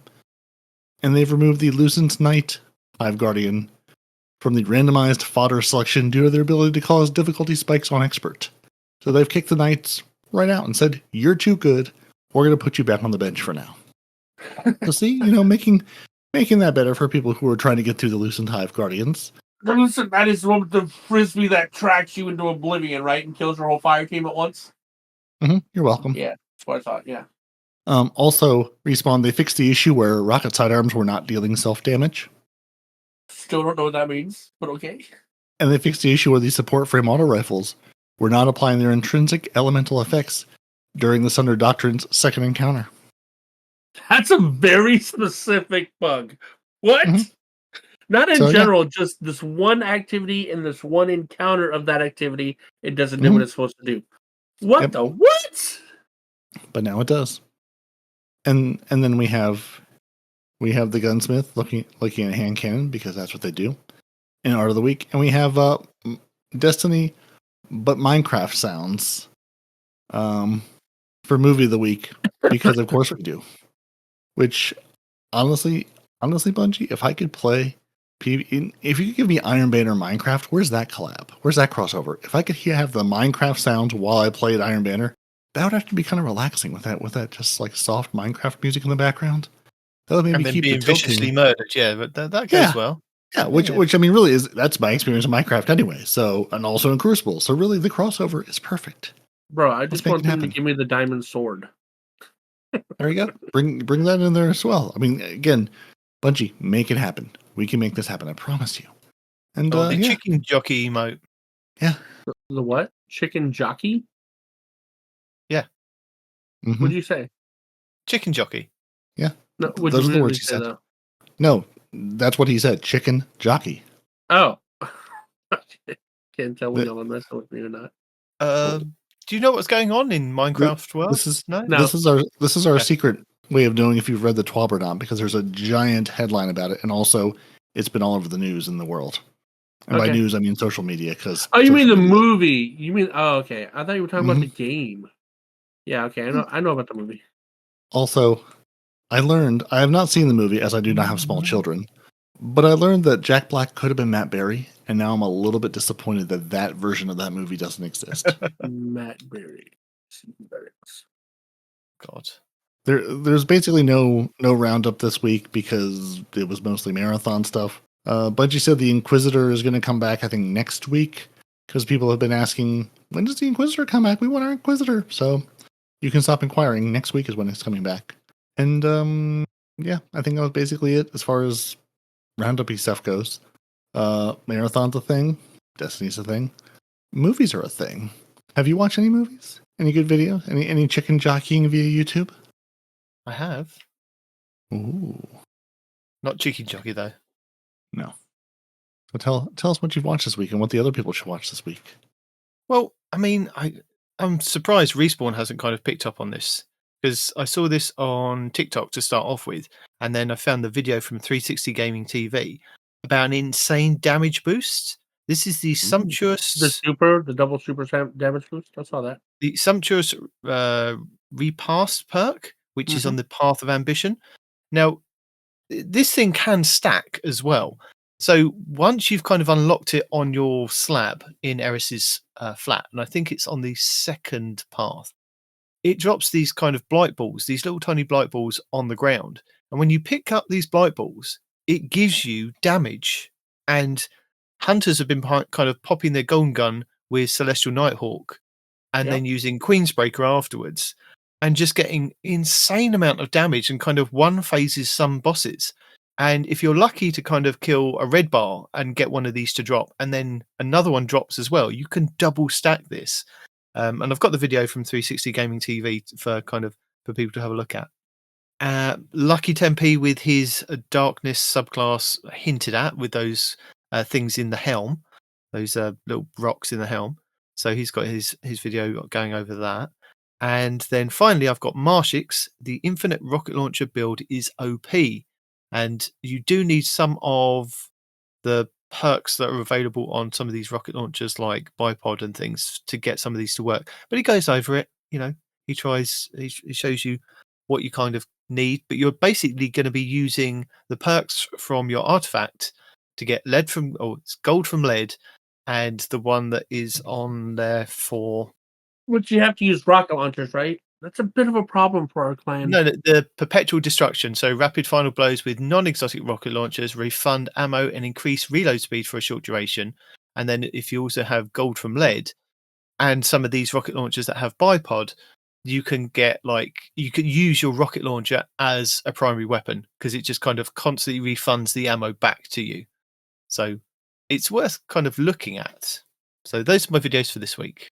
Okay. Peroty, have you got some videos? Got a couple. I decided to go, well, not so much I decided, but the great people of YouTube decided to give me one for PvP, one for PvE, and one for Gambit. Ooh. So we've got... I've been sort of young. I've been deeply enjoying punching things to death, getting my health back, punching things to death again. I mean, that's a gameplay loop even a child can do, and sometimes I'm that child going, I'm going to punch you and just giggle and rain down lightning because it's fun. But I said, sometimes we need just something different. I just want to see what else is out there and just see what other opportunities I have. A barricade bow. So we have the Daltonix, the Infinite Healing Solar Titan build. By using the broken china, you can put upon your head the precious scars. So it does use an igneous hammer in this. So, I mean, which really, if you want to spend 20 seconds in Trials, you too can get yourself an igneous hammer. I'm not saying you'll get a good one, but yeah. So he just runs around and shoots things with solar and gets his health back with the broken grandma's china on his head. So if you're just like, I need a PvP build, or I want to try something else out, or I'm just bored looking for things to do, there you go. Enjoy yourself. Also, because sometimes you watch someone and you're just like, why? Why are you so good at this? Esoteric has the solo Grandmaster Nightfall with all white gear. All white gear. white weapons, white armor. I mean, he is at light level. It's like 2010 leveled stuff. I think he's 2020 something with the artifact, but just all white gear because you can. 52 minutes and 13 seconds of him beating Lake of Shadows with all white gear. Oh, and one green. I'm sorry, and one green weapon. Because sometimes you watch people and you're just like, I'm just watching you out of pure enjoyment that you exist and can do this. And finally, we have Maven with the Gambit video of all time. As she says, it's the Gambit video you didn't ask for, but it's the Gambit video you got. So she is specifically grinding Gambit to try to get a Backfang glaive to work on a build for that. And was just like, well, if I'm going to sit here and, get my 4 resets of Gambit to try to get this glaive I'm looking for, might as well make a video about it. So goes over her build on just, sort of what she's doing, a little bit of Hunter, a little bit of Titan. So fits in beautifully with the show theme. And just different builds she uses if she's like, I just want to straight kill things, or if I want to be the invader and play that way. So, I'm legally obligated to, if there's a Gambit video, talk about it. Oh, there it is. Now it's there. Now we've shared it. And yeah. Everything else this week was not Destiny related. Or Marathon. No, it wasn't. I just want to give a quick shout out to our friends over at The Guardian Downcast for their 300th episode this week. Congratulations, gents. It is quite something to sit here and say, I'm going to make 300 of anything, but 300 podcast episodes about this lovely, beautiful game is quite an accomplishment. So congratulations. Yeah. So I think unless anyone has anything else secretly hiding in their back pocket, and I've checked the pockets ahead of time. Yeah, I've forgotten everything. Oh, well, there we go. Well, then we might as well forget everything else. No, we might as well forget our Patreons. No, we would never. We would never forget them. I would never forget to threaten Renard Calant and Zepor with a good time. I would never do that. The Auto Dance Troupe of the Scarlet KM and Dedicated M64, I wouldn't forget them. They're phenomenal dancers. You've seen those moves. Our grenade throwers of Golden God 1562, Noble, Fire Squad 1688, the Fireman Conan from Texas, and Feral. We wouldn't forget them. And we definitely would not leave out Gravy Jeff from Deacon's Day 1 Raid Team. Would never forget those lovely human beings. And hopefully now the Patreon bot and the Discord bot are now friends again. And they're letting you into where it should be. But if for not, for some reason, you know where to find us at this point. Get in touch and we'll press buttons until something happens. And until next week, when we press more buttons and something different happens. Thank you for joining us. Your Titans are Peroty and Night Team, and your Hunters. No one responds in real life. You should email this show to titansandhunter@hotmail.com. Tell us all the things you've been dying to tell us. We know you have things. We know you're out there. Or just go to YouTube. Leave us comments on videos. We have lots of videos. You have lots of comments. Let's make a lovely match. You can find this show wherever you get your podcasts. You can find us on YouTube for every new episode, every weekly update video, and every live stream. And titans.hunter.com is how you get all the show notes, or every link we talk about, every video we talk about, this week, last week, 1,600 weeks ago. It's all there. If you want to join our lovely patrons, patreon.com/TTAH. If you want a more casual encounter, coffee.com/2titansandahunter. And if you want the live version of the show, or more importantly, bug respawn about the live version of the show, twitch.tv/no-one-respawns in real life. And twitch.tv/2titansandahunter. If you're like, what are they up to? Are they doing things? Maybe. And that's where you can find out. Until next week, when we're back at this again. Deuces. Deuces to you guys. Deuces to the chat. Deuces to everybody listening. And, yeah. Bye.